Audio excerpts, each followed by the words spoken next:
Ay, oo nga. Ay, oo. Ay, oo nga.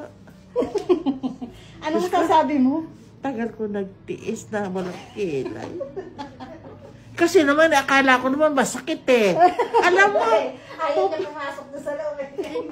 di, ako Diyos ko, siguro yung before pandemic pa, pinipilit ako ng anak ko nasa Amerika.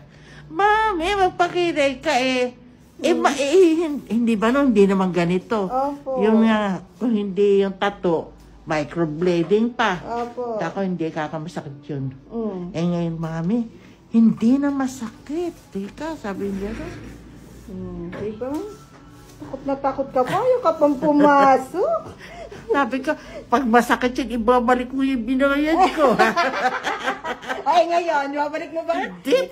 Ibabalik ko din yung Hindi. kilo mo. Ay, ibablow out ko pa yung mga